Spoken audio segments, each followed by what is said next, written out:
How's it going, everybody? And welcome back to Real Talk with me, your host, Dylan.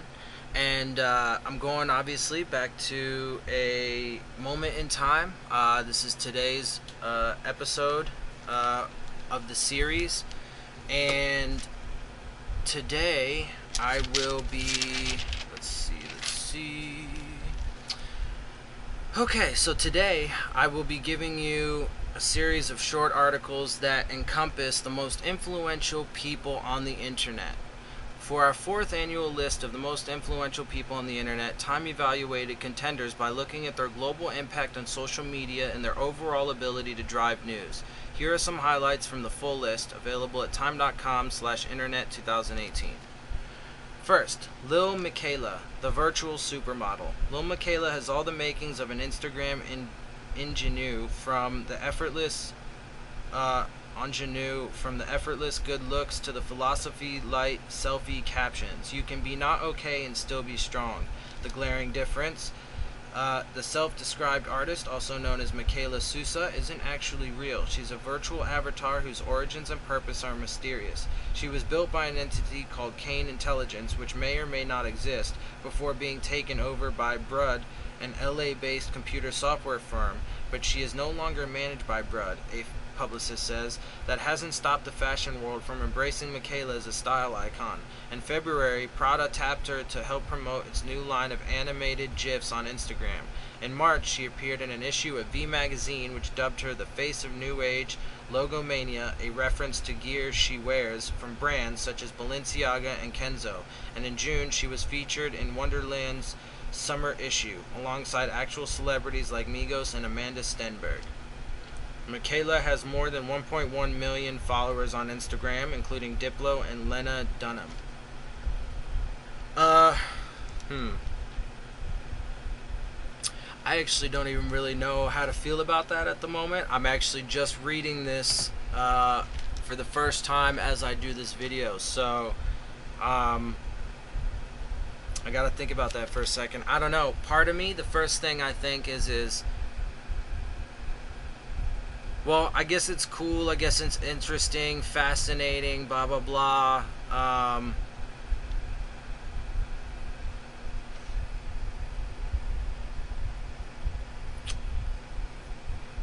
Why not use real people? I don't know. I mean, it's. I guess it's kind of just whatever. I guess it's just a fascinating thing more than anything. So that's really about it. Moving on. Busy Phillips, the grammar next door. Busy Phillips has been, as she puts it, an actor for hire for 20 years, appearing on cult classics like Freaks and Geeks and Dawson's Creek in the early 2000s, and shows such as Cougar Town and Vice Principals in the 2010s. But now she may well be more famous for living out loud on Instagram. In November 2016, she began using the platform's new Stories feature to narrate her everyday life. It is, of course, a pretty charmed one. She's chronicled everything from having a front row seat to the Best Picture mix-up at the 2017 Oscars and getting locked out of her house after attending the Golden Globes, all of which were covered by entertainment media. But her unscripted messages, usually delivered directly to the camera in minute-by-minute bursts, also address deeper topics, including what it's like to raise two kids as a working mom and her struggles with mental health. And they've helped her connect with more than 1 million followers, many of whom, she says, see her more as a friend than an actor. People really feel like they know me on a deep level, and they do to a certain extent, she says. I really put a lot out there. Because of her newfound fame, Phillips has earned a book deal, lucrative partnerships with brands such as Michaels and Campbell's Soup, and recently her own late-night talk show on E! Okay. On a social media platform filled with celebrities and influencers promoting specific ways of life, Phillips stands out simply by being herself. It never occurred to me to be any different way. So, real quick, I guess I just will talk a little bit about social media in general. I've never really been huge into social media. I'm getting more into it nowadays. Obviously, I'm doing a fucking podcast, so yeah, there's that. But I don't have an Instagram. I don't have a Snapchat. I have a Kick account, and I do talk to some people. I have some friends on there. I have a Facebook, and I'm actually doing more on it these days, but still very little. I don't really update a whole lot of shit or put pictures. The most I do really is I just put my videos up there to try and share them and spread them and get the channel to grow. And then obviously I have my YouTube channel, so I don't really do a whole lot. Me, as far as I'm concerned, and the way I see it, I think on one hand, social media, it's kind of a double-edged sword to me, because you have on one hand, you know, social media has kind of, it's taken people out of that interpersonal experience, right, that you have with, you know, connecting with other human beings face to face, you know, and people, you know, they're kind of stepping back into the shadows and doing things, you know, behind the scenes, behind, you know, whatever. And a lot of the times, especially with things like Instagram, it can be very fake. You know, people can post pictures or this, that, and the other, and you know, none of it's really even real. A lot of it could be photoshopped or just, you know, filters and all this, that, and the other. You know, it's just, a lot of it can be really fake, right? And what was another thing?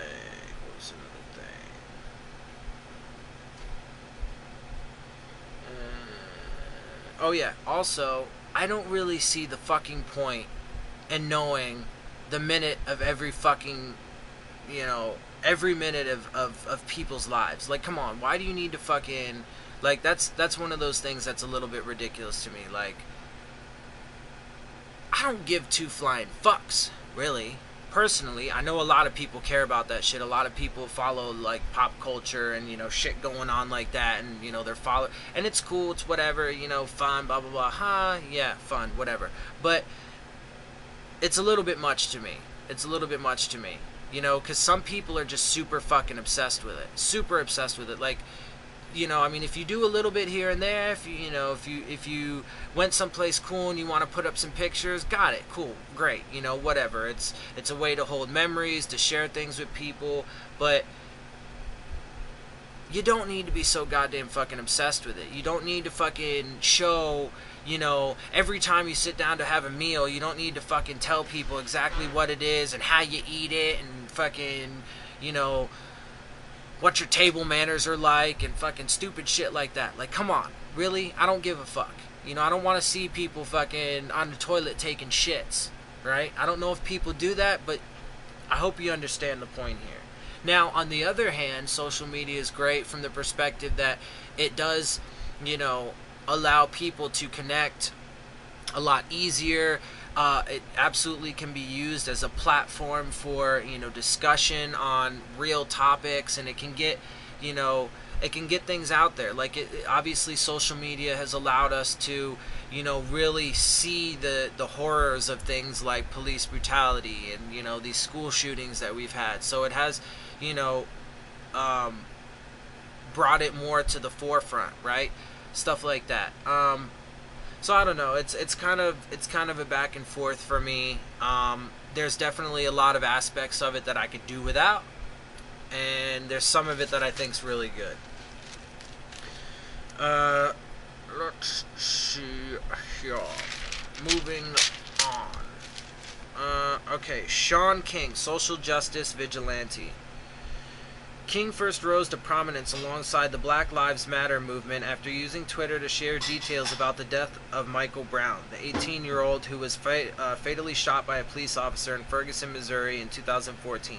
See, there's an example of what I was saying a minute ago. At the time, King, a former pastor turned journalist and activist, had 100,000 followers. Now he counts more than 1 million. But his mission remains the same, to raise awareness about the plight of marginalized communities, even as critics liken his methods to mob justice. How people feel about me doesn't affect the work that I do, King says. I care about the people and causes I'm fighting for. In the past year, King amplified stories about racism at Starbucks in the Unite the Right rally in Charlottesville, Virginia, as well as one about a police officer sexually assaulting a Texas woman during a traffic stop that proved to be false. More recently, he asked his followers to identify a white man recorded on video screaming and threatening to call ICE on Spanish-speaking workers at a New York restaurant. Within hours, the case made national headlines and the man's name was trending on Twitter. "Hey Aaron Schlossberg, you are now famous," King tweeted. "You will be known for your overt bigotry and harassment for a very long time."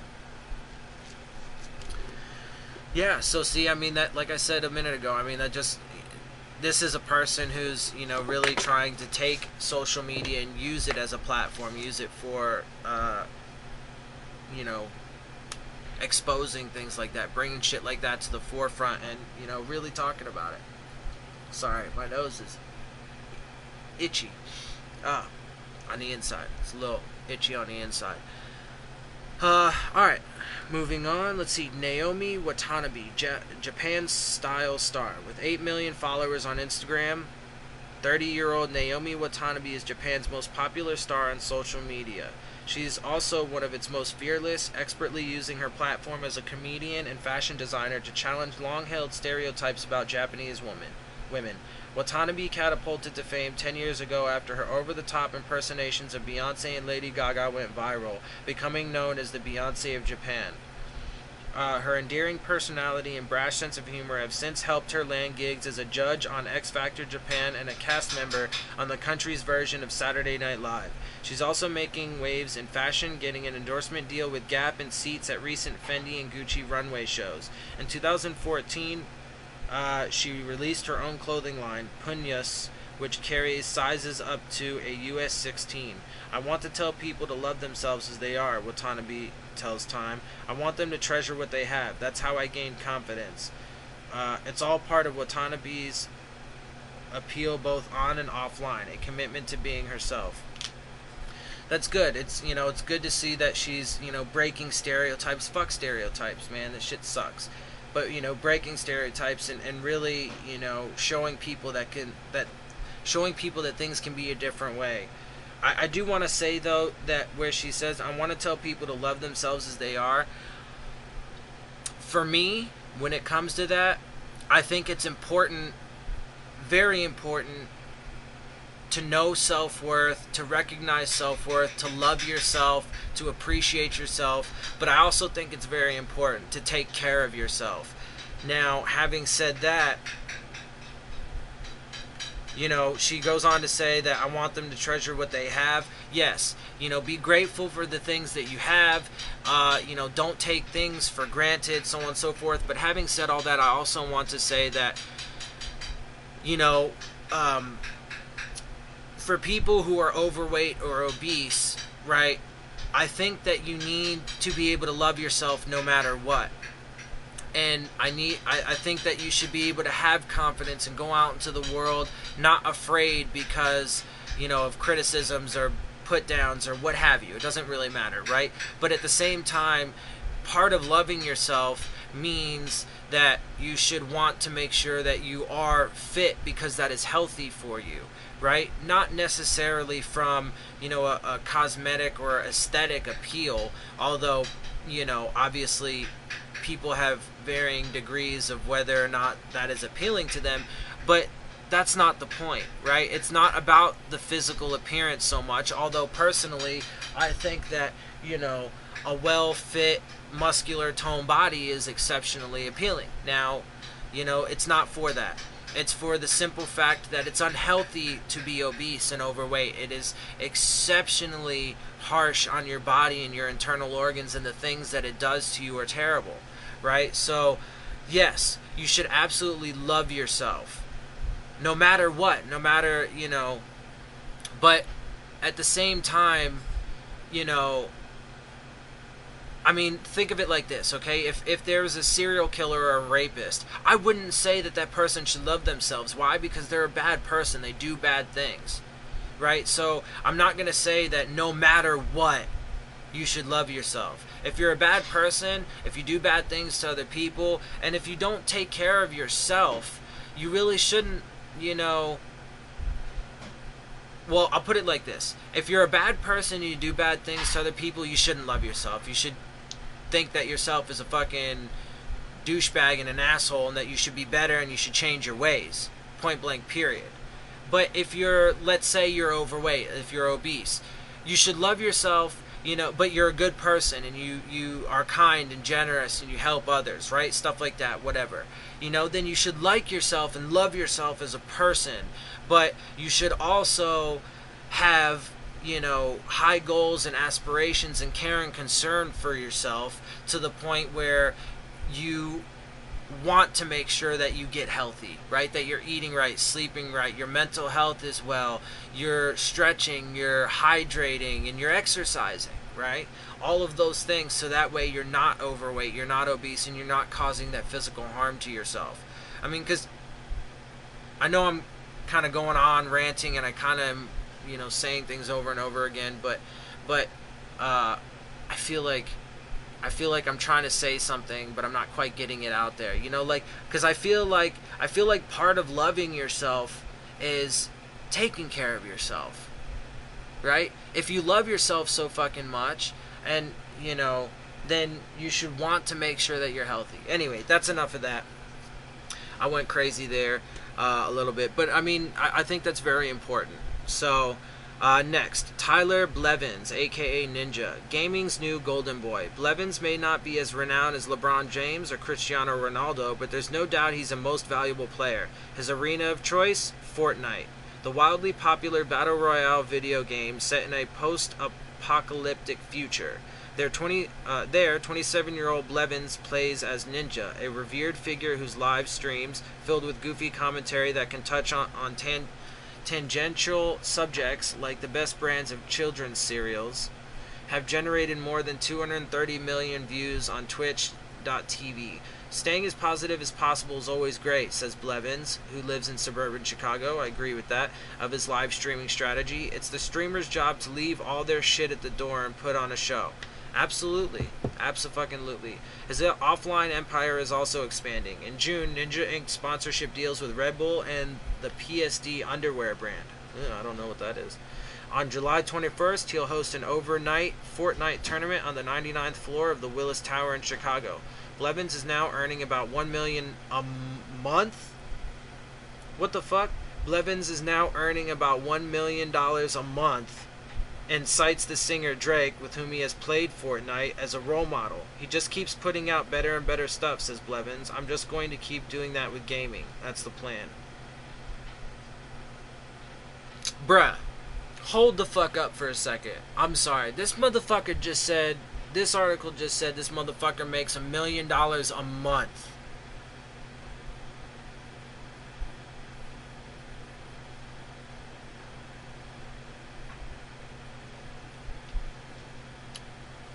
I don't know what to say about that. $1 million a month from playing fucking video games. Well, obviously he's got sponsorships and stuff now, but Jesus fucking Christ, man, that's crazy. Life goals, right? Holy shit, man. $1 million. The most I've ever made a month is like $3,000.